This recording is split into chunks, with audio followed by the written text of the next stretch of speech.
All offseason so far, many Lions fans have been hoping and praying that Brad Holmes would make a move to acquire a superstar pass rusher. But word just came out today that one of those pass rushers is absolutely now not for sale. We're going to talk about it, so stay tuned. What are we? What makes us what we are and what we're going to be? It's grit. It's what we started with last year, guys. Doesn't matter if you have one ass cheek and 3 toes. I will beat your ass. Can definitely compete with the big dogs. 10-5 end zone touchdown Detroit Lions. You guys are unbelievable, man. I'm telling you. We are driven by Detroit. Hello, Detroit Lions friends, fans, and family members. Welcome on back for yet another episode of MCM Motor City Mania. I'm your host, David T. Pike. And as always, we're diving on in. Folks, I hate to say it, and I truly do in this case, but I told you so. I told you so is not going to sound really nice in this instance, but we just have to call it for what it is. This entire offseason, Lions fans have been absolutely going cuckoo for Cocoa Puffs, absolutely over the moon, hoping, praying, wishing. I mean, any way you want to call it, they have been desiring with an absolute ferventness, if that's even a word, of we got to get a pass rusher. And not just any pass rusher. It has to be a great pass rusher. It has to be a good pass rusher. It has to be somebody that can complement Aiden Hutchinson really damn well. And you know what? I've tried to steer people away from this conversation because I knew this was going to happen. And I said it was going to happen. What I'm referring to is that news came out today that Maxx Crosby signed a 3-year, $100+ million deal with the Las Vegas Raiders. And I knew this was coming because literally the Raiders said it was going to happen. They already stated that they were going to try and sign him on to a new deal, try and keep him in Las Vegas, for long term. And it's like, listen, I knew it was going to happen. One, because they already said it was going to happen. But even before they said it was going to happen, I was like, listen, the likelihood that the Raiders are going to trade away their best player is absolutely bonkers. It's not going to happen. You've got a brand new head coach that's coming in. He's a defensive-minded coach. He's a respected coach. He's been to Super Bowls, won a Super Bowl. Best coach, arguably, that Maxx Crosby has had ever since he's been with the Raiders. I do not see any possibility that the Raiders, with starting over with a brand new coach, are all of a sudden going to trade away their best asset. I just couldn't see it possibly happening. And then when the Raiders said they were working on a new deal, I was like, that makes it even less likely. And now the complete door has been shut. When you sign a 3-year, $100+ million contract, you ain't going nowhere. You stuck. And for me, it's like, okay, this whole conversation at large brings to the forefront, once again, this idea that Lions fans have that every single offseason, it just does not seem to go away. Oh, we have to make a move for a big-time player. We have to make a trade. We have to sign this player. We have to do this. We have to do that. And it's like, listen, folks, no, we don't. It's like, how many times has Brad Holmes proven that you do not have to sell the farm, you do not have to, completely empty your coffers out to get a great player? The Lions have built themselves through the draft and smart free agency without realistically having to break the bank. And I don't understand why, even though Brad Holmes has been in his spot now for 4 years now, that all of a sudden Lions fans feel that if we don't make a move like that, whether it's a trade, whether it's a free agent acquisition, that all of a sudden we're already screwed. The season's dead. It's over with. And it's like, why? Why is that even something that is even possible to contemplate?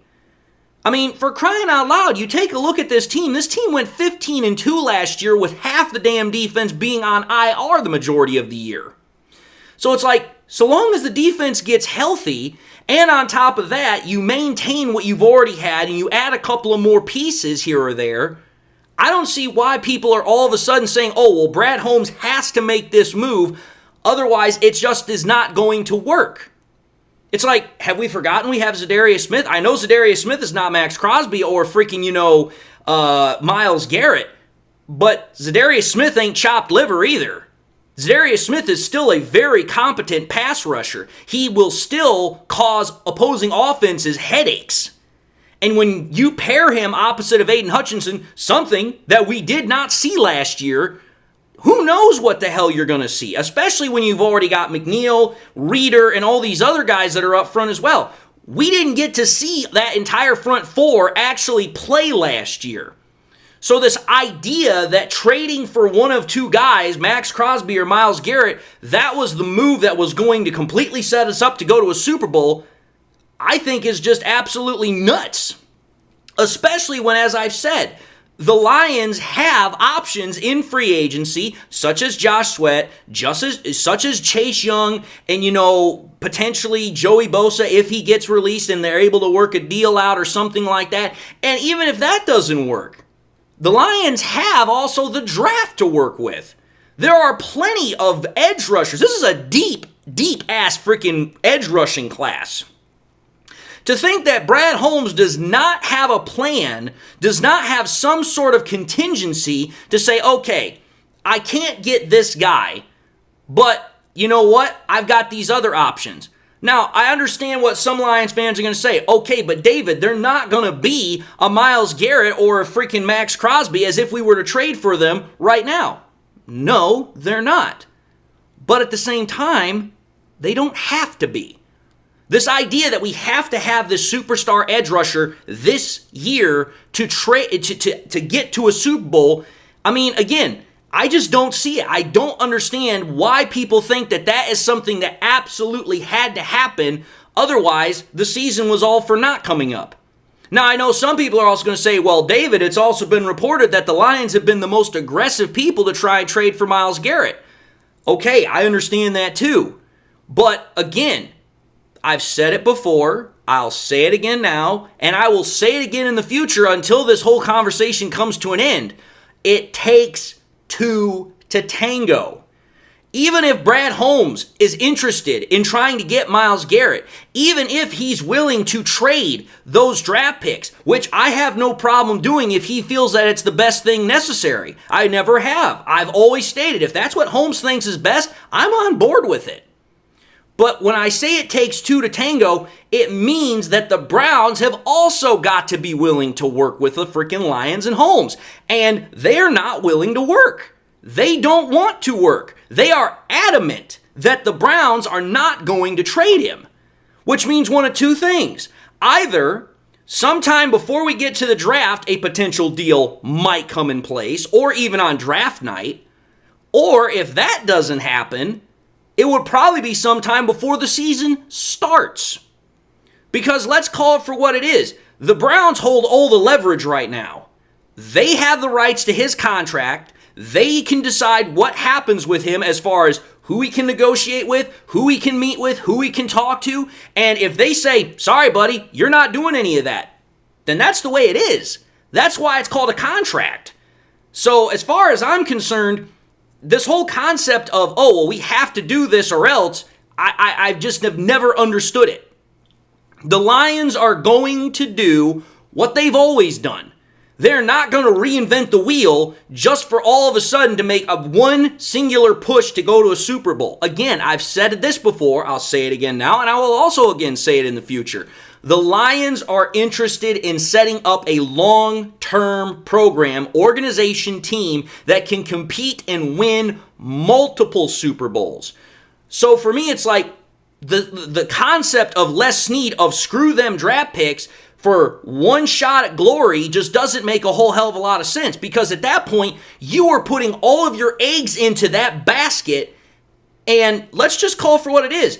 To put everything on that one shot, that is an awful, awful high risk to take. I would much rather have multiple shots in case for whatever reason something stupid happens and I should miss, and then it's like, okay, I've got more shots to take, which whatever, it's not what we want, but I have the confidence and I have the knowledge knowing that, hey, going into the future, this is not the only chance we get.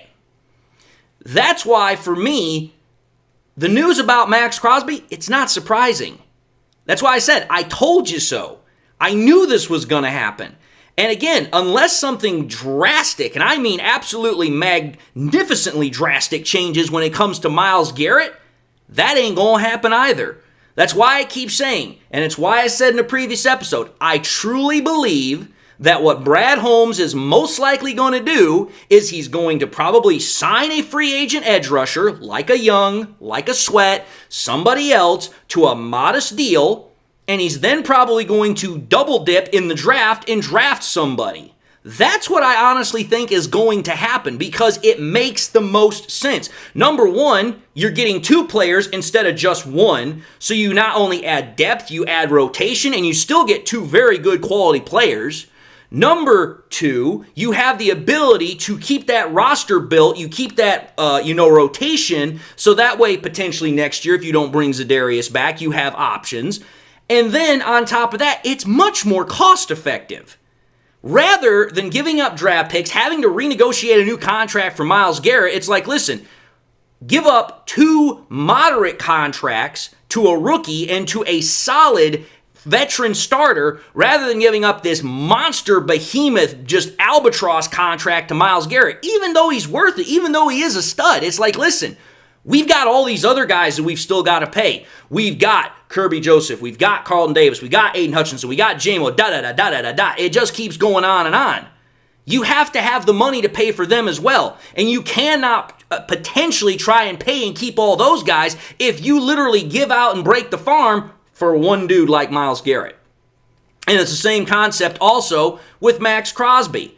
And now that Maxx Crosby's book is closed, it's like, listen, this whole holding out for Myles Garrett, it needs to end. Yes, it was a nice run. It was a nice fantasy while it lasted. But the whole point is it's dead, it's done, it's over with. That is, that's not going to happen. The Lions, I guarantee you this, are more interested if they can to organically grow their own, products, to grow their own stars rather than trying to acquire others by paying through the damn nose.